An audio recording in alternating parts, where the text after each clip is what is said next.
producer's asking you, then you won't keep working. Yeah, and and whatever, and it's fine because they've had tremendous success. But then, with other companies who want to keep things very true to the Japanese, the audience that they're marketing it towards, is an audience and that wants to hear that. So then that's what we do, and it's. I'm given a lot of leeway to change things if I need to when I'm working with people, even on like Pokemon, and they like things to be, with Pokemon it's like they want to be true to the Japanese, but Pokemon has a long, deep history in the United States, so these characters are well established here. So there's certain things that were inventions maybe of the dub that they want to keep alive, even if it's not necessarily the way it is in the Japanese. But still, I'm given a fair degree of leeway. If something's not working, it's not working. You got to fix it. On paper, this can look like the greatest line ever. So when you're doing your script reviews and translations and all that stuff, you're like, oh, well, this is funny. We'll leave that. But then when you actually record the thing, it's like, not working. Sometimes you change it for a technical aspect. The line's too short. It's too long. It's whatever. But sometimes it's like, this joke stinks. New joke, and then you put something else in there. One thing that's interesting, though, with things like Pokemon and Yu-Gi-Oh! And things that are part of a... Because Pokemon's not a TV show. Pokemon is like a multi-headed monster. It's you have the TV show head, you have the video game head, and the card game head. And there's certain information that needs to be consistent between the three. They come together to form. Exactly. This. So in an instance like that, if there's a particular cue that is game jargon that is sort of describing a move or something, it's written a particular way and cannot be changed no matter what, because that's how it is in the game, because that's how it is in the cards. Yu-Gi-Oh's the same thing. All of that weird, awkward dialogue where you're like, this thing is going to freeze that and minus these points and move this over here and do this. It's like, that's exactly the rule of the game, so you're not allowed to change that stuff. So, it depends on the situation, it depends on who you're working for. Certainly, why we all get hired is because we bring something extra to it. We're not there just checking off cues, so our creative input is appreciated, but there are generally a certain set of rules that you need to operate within, and that's what we do. Yeah.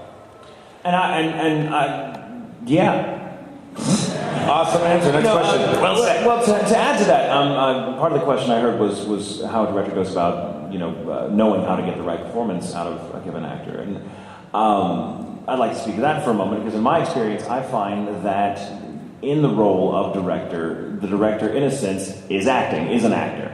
While they're directing, because especially in something like dubbing, where you're recording every single person in utter isolation, where they don't have the luxury of recording and playing off of each other in real time. Often they're recorded weeks apart, and it may be a very intimate scene where it needs to sound like, yes, they're together in the same room, and that's the director's job to make that happen. And part of that is you learn to adapt your own approach depending on who the actor is. Like, you gauge the actor's weaknesses and their strengths.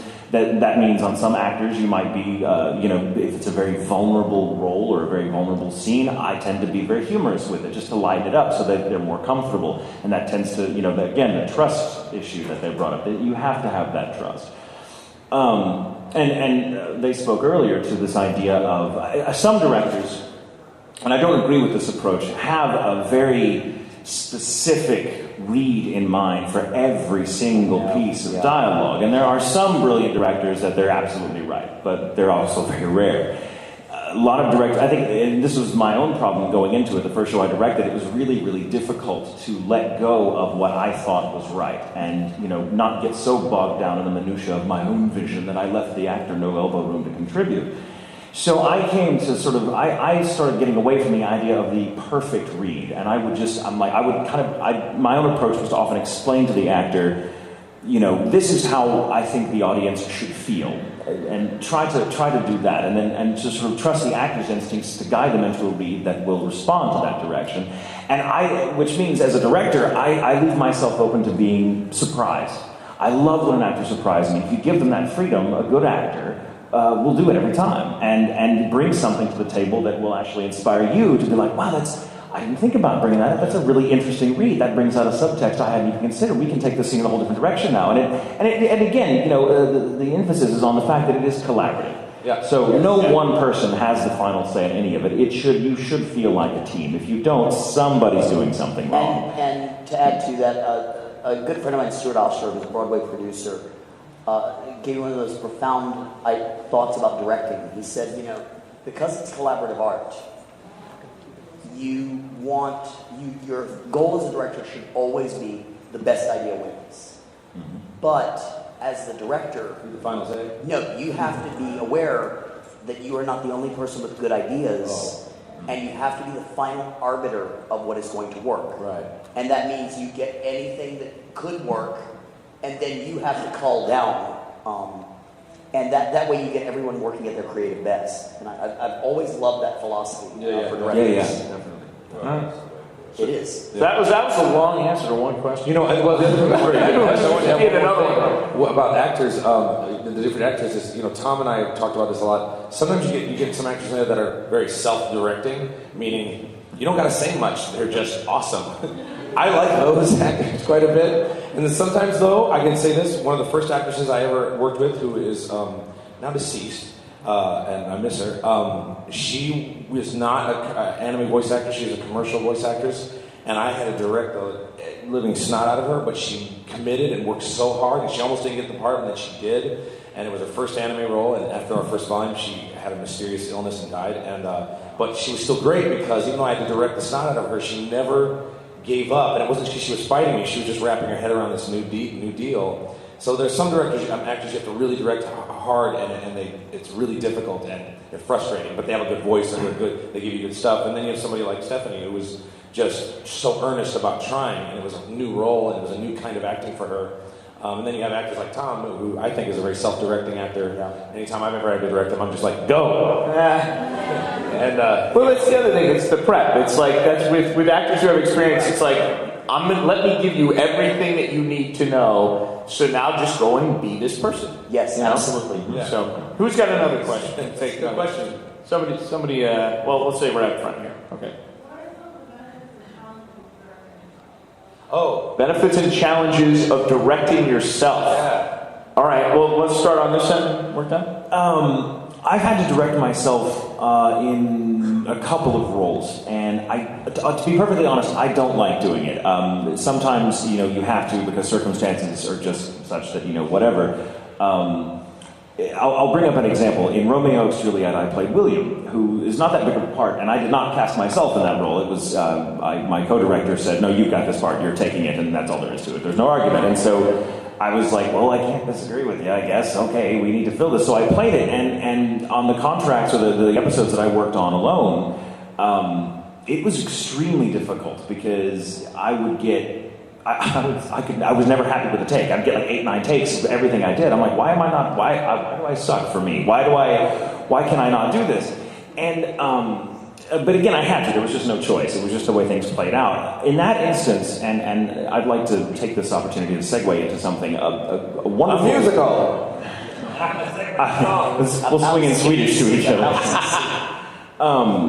My engineer for that show, named Will Short, was really, my recording engineer was really into it, and he sort of became my director when I was in the booth having to direct myself. And it was a testament to, I believe this very firmly, that a good recording engineer to a director is worth their weight in gold. Absolutely. And that was just one example of how he came through for me. Had he not been there, it would have been a far more grueling process than it was. That said, I don't like directing myself. I think it's just, I feel much more comfortable as an actor being directed by someone else and having that communication. And if I'm left to my own devices to just communicate with myself, I go on forever. You've heard me talk. So you need someone to kind of round it off for you, and my engineer happened to just kind of take on that role for me in a way, which was really interesting. So the benefits of directing yourself is that, I don't know that there's many benefits for me personally, but the disadvantages are that it's just really difficult to know when you've gotten it right, because it makes you twice as self-conscious as you are if you were being directed by someone else, or if you were the director directing another actor. You're just like, God, I don't know if I can trust myself to know that I've gotten this as good as I can get it, and you just have to sort of keep your fingers crossed. So I don't like directing myself, and I don't recommend it, but sometimes you have to, in which case your engineer is awesome. There you go. See, I have a completely different viewpoint than you do on that. I really like directing myself. I find that I kind of know exactly what I want, and I get in there and I do it. And there are times when it's kind of you have to compartmentalize, and you have to It's almost like you become schizophrenic when you're in the booth. You do your line as the actor, and then you have a playback, and you listen to it back, and you know if it's right or wrong, and you kind of switch hats. You're the actor, you're the director. And for me, I don't have a problem doing it, and I really enjoy doing it. And I would much rather work with myself than with a director that I don't agree with the way he's directing me, which has happened on many shows. And when you're in the booth and you're the actor, you pretty much have to acquiesce to the director, and it's pretty much the director's show. People always say, "What's the difference between acting and directing?" Well, when you're an actor, you kind of do your part, but when you're the director, you're in charge of all the puzzle pieces and putting it all together. So basically, it's your vision of that project. So,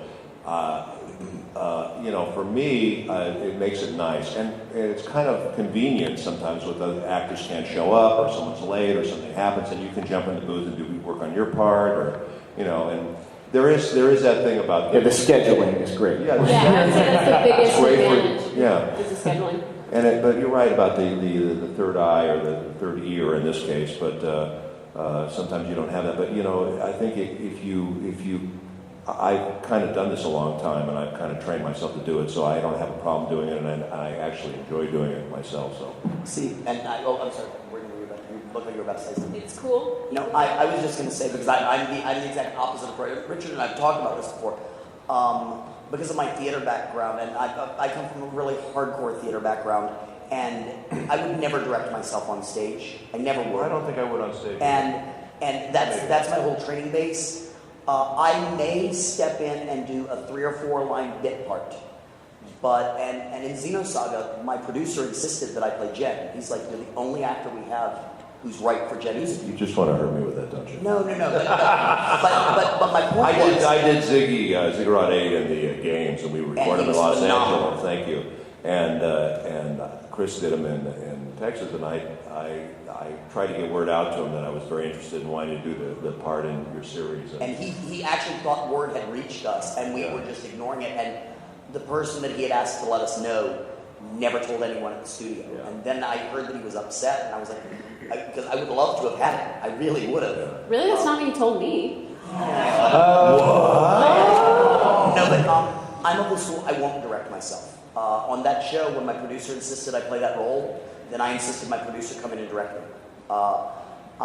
It is completely against every bit of training I have as an actor and a director. And I appreciate people that can do it, and I will never say anyone is wrong in anything they do. It's just, it's not something that I even want to go into. Yeah. I don't mind it so much. It is really nice schedule-wise, because people do just all the time have to cancel or whatever, and then it's either your booth is empty or you can jump in and do stuff. I do tend to take a lot longer directing myself than someone else would directing me. So I actually tend to prefer someone else to direct me. Especially the thing that I hate doing is directing myself on a show that I am not directing. As in, if the director had to, had something come up to where they couldn't make it to my session, because I've directed before, they'll just be like, "Yeah, just direct yourself, you'll be fine." And I'm like, I don't know anything about this show. How am I supposed to do this? Yeah, but I really do. I love directing myself on songs, because I've been told multiple times that as far as anyone that directs music at Funimation, I'm the most OCD, and I have to agree, because there are a lot of times if I'm directed by someone else, OCD. When I'm directed by somebody else, she's that too. it's intense. No, I'm pretty sure Mike McFarlane's that's Mike's But I'm always surprised when people are like, yeah, that sounds great. I'm like, really? Because I was totally flat on that one note. It's like, that's the only note that you were flat on the entire song. I'm like, well, we should probably do it again. So it tends to be easier for me to direct myself on myself a on a song. Carly on anything musically. She's like, there was a note that I was under by like a minor third, and I'm like, Really? Wow, that's under by a lot. Yeah, it really is. Yeah, minor I third just is pulled- quite a bit. No, I just pulled a minor third out of my That head. would be the wrong note. But no, she's maybe just slightly flat.